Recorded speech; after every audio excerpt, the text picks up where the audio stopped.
네, 안녕하세요. 식물보호 강의를 하고 있는 권현준입니다. 자, 23년도 1회차 필답 이제 처음으로 100%를 받기 첫 시험이었죠.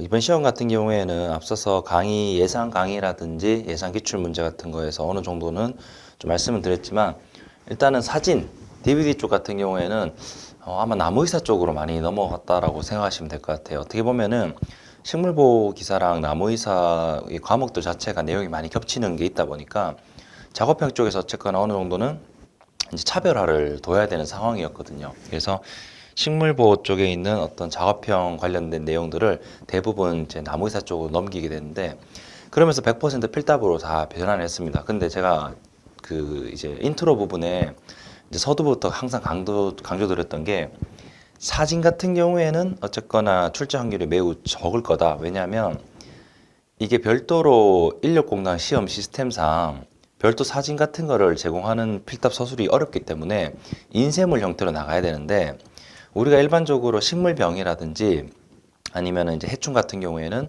색깔이나 아니면 예전에는 작업형 때는 DVD라고 해서 그 모니터에서 어쨌거나 PC를 이용해서 보다 보니 확대도 되고 내가 원하는 부위를 조금 더 이렇게 세부적으로 볼 수가 있었어요. 그런데 이제 인쇄물로 가게 되면은 크기도 작아지면서 컬러가 사실상 좀 인쇄 이제 기장 그 인쇄가 보통 뭐 몇 도 인쇄 이렇게 표현하는데, 이 인력공단 시험지 자체가 어쨌거나 컬러가 들어가기 좀 어려워요. 별도로 그렇게 하기가, 특정 시험만 그렇게 하기가 좀 어렵기 때문에.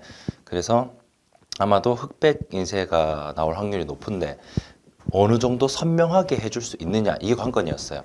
근데 그게 좀 구현이 어렵다 보니까 그래서 나온 게 사진을 어느 정도 넣어주고는 설명하는 식으로 냈는데, 문제 비중이 예상한 대로 안 나오거나 한 문제 나올 것 같았는데, 일단은 그런 식으로 식물병 한 개, 해충 한 개를, 사진이 사실 의미가 없어요. 못 알아봐요.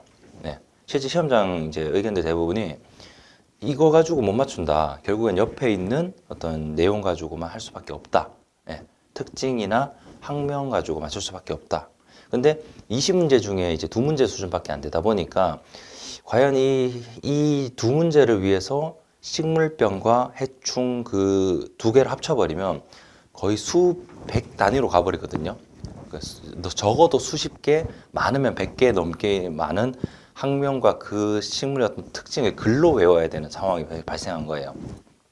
그래서 이게 효율적으로 우리가 할 수 있냐, 이제 좀 더 효율적으로 합격할 수 있는 방법이 뭐 있냐, 이제 그런 식으로 좀 고민을 하게 된 거죠. 자, 어쨌거나 강의는 항상 말씀드리면서 조금 더 여러분께서 쉽게 공부할 수 있고, 사실 공부만 한다 하면은 강의 들으면 안 돼요. 공부를 하려면 진짜 제대로 책이라든지 해야 되는데, 단기간에 합격을 위해서 어쨌거나 효율적으로 공부하는 방법을 우리가 좀 배우는 걸로 인강을 많이 수강을 하는 거니까, 가능하면 조금 여러분께서 최소의 공부로 최대 효율, 즉 합격을 위해서 할 수 있는 방법으로 학습을 좀 진행 계속하도록 하겠습니다. 자, 23년도 1회차 일단은 기사 필답부터 한번 보도록 할 건데요. 자, 첫 문제 보시면은 대기 오염 물질에 관한 내용이 있다. 설명에 관련된 대기 오염 물질의 어떤 이름, 명칭을 빈칸을 채워라.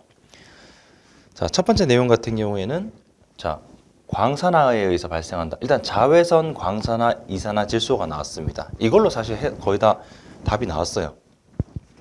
자외선을 받음으로써 이산화질소가 강산화 반응해서 나오는 대기오염 물질, 바로 오존이었죠. 아마 대기오염 물질 설명할 때 있었는 내용일 텐데, 그래서 이것만 보고도 사실 이걸로 사실 유출해야 돼. 왜냐, 어지간한 뭐 대사과정 저해한다, 엽록체 파괴된다, 뭐 이런 거는요, 사실은 오존만 그런 게 아니에요. 대부분 대기오염 물질들이 엽록소의 어떤 저하, 파괴, 그리고 광합성 저하, 이런 것까지는 다 비슷하게 연결이 되거든요. 그래서 이게 중점 내용이라고 보시면 돼요. 자, 두 번째 같은 경우 불화수소가 나왔었는데, 불화수소 같은 경우에는 제가 전에 말씀드렸던 거 있죠. 특정 농도에서 몇 시간 있으면 피해가 발생한다라는 이런 조사된 기준, 이거는 대기 오염 물질별로 다 다르기 때문에 이게 또 확실한, 또 어떻게 보면 식별 기준이 돼요. 그래서 이런 걸 받으면 좋다라는 거 한번 말씀드렸었고요.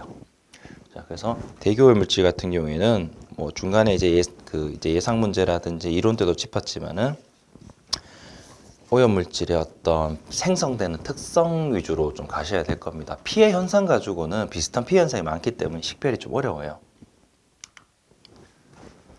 자, 그래서 어떤 제조 공정에 의해서 발생되는가, 아니면은 어떤 기준에서 몇 시간 있으면 피해가 생기는가 이런 확실한 기준이 된 특징 위주로 학습을 해두시는 게 더 좋을 것 같습니다. 항산가스 같은 경우에 화력 발전과 항산 제조 공정에서 배출이 되고요. 이산화질소 같은 경우에 차량 엔진 연소나 공장 위주로, 그리고 질산 과세틸 아세틸에서 PAN이라고 하죠. 질소, 산화물과 탄화수소의 광화학 반응. 염소계 가스 같은 경우에는 염산, 가성소다, 펄프 공정 등에 있는 표백 공정 등에서 주로 발생을 하고 있습니다.